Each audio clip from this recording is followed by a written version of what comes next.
আসসালামু আলাইকুম সম্মানিত ভিউয়ার্স, আবারও আপনাদের মাঝখানে চলে আসলাম ছোট্ট একটা ব্লগ ভিডিও নিয়ে। আসলে আমি তো ব্লগার না, কন্টেন্ট ক্রিয়েটরও না, জাস্ট আপনাদের একটু বিনোদন দেওয়ার জন্য মধ্যে মাঝে আসি, ভিডিও ছাড়ি। তো আমি কেমন আছি সকলে জানতে চেয়েছেন। আমি আসলে ভালো আছি আলহামদুলিল্লাহ, শরীরটা খুব একটা ভালো না, তারপর এর মাঝখান দিয়ে আল্লাহর দরবারে প্রশংসা আদায় করছে আলহামদুলিল্লাহ, খুব ভালো আছি। তখন মনটা খুব একটা ভালো না, কেননা আমার কোম্পানির অবস্থা বহুত করুণ অবস্থা, বন্ধ হয়ে যাওয়ার উপক্রম, বন্ধই প্রায়। দেখুন আমি এসেছি যে কোম্পানি, আমার এটা হচ্ছে যে শিপমেন্ট দেওয়ার জন্য যে কন্টেনারগুলো আছে না, সেই কন্টেনার এই যে এটা, আর এটা হচ্ছে আমার যারা আমার কোম্পানিতে কর্মরত যত ভাইয়েরা আছে এদের বাইক রাখার জন্য, এটা বাইক রাখার জন্য স্ট্যান্ড। আর এই যে আমার সামনে যেটা দেখতে পাচ্ছেন এটা বেক্সিমকো আপন বাজার। আসলে এই আপন বাজার ঠিক আমাদের কাছে আপনের মতনই ছিল।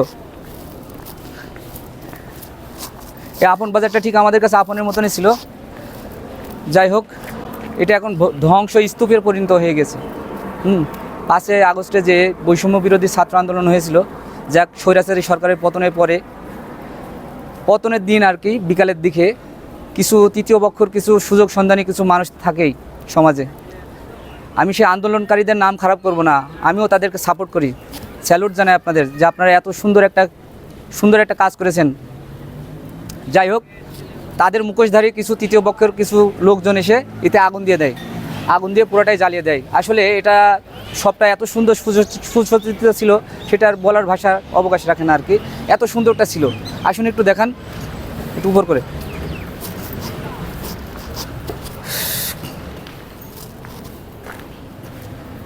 এত সুন্দর যে কোম্পানিটা আমার এই সবটা সাজানো ছিল, মনে হবে যে আমি হয়তোবা কোনো বাইরের কোনো মিডল ইস্ট কিংবা ইউরোপ আমেরিকার কোনো দেশের ভিতরে আছি, এমন একটা শপের একটা সুদর্শন ছিল।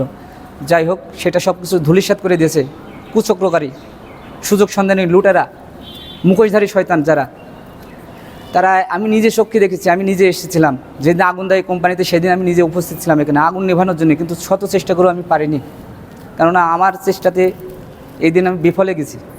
যাই হোক, এমন করুণ অবস্থা আপনি যদি না দেখেন তাহলে সেটা বুঝতে পারবেন না, যে ছোট ছোট বাচ্চারাও এসছে সেই কুচক্রকারীদের সাথে। 4টে 5 লিটারের ক্যান নিজে হাতে উঠাতে পারছে না, চলতে পারছে না, তারপরেও সে রিস্ক নিয়ে উঠাচ্ছে। চাউলের বস্তা, এক একজন 4-5টা করে চাউলের বস্তা নিয়েছে, আরও যত কত নিত্য প্রয়োজনীয় জিনিস ছিল, সে বলার ভাষা রাখি না। দেখুন কি একটা করুণ অবস্থা। তো যাক, সবাই ভালো থাক, আবার অন্য কোনো ভিডিওতে দেখা হবে আমার কোম্পানি সম্পর্কে। আর আপনারা সকলেই আমার কোম্পানি নিয়ে দোয়া করবেন, যেন আল্লাহ আমার কোম্পানিটিকে, প্রাণের কোম্পানিটাকে আগের মতো ফিরিয়ে দেন। সকলেই ভালো থাকবেন, আল্লাহ হাফেজ।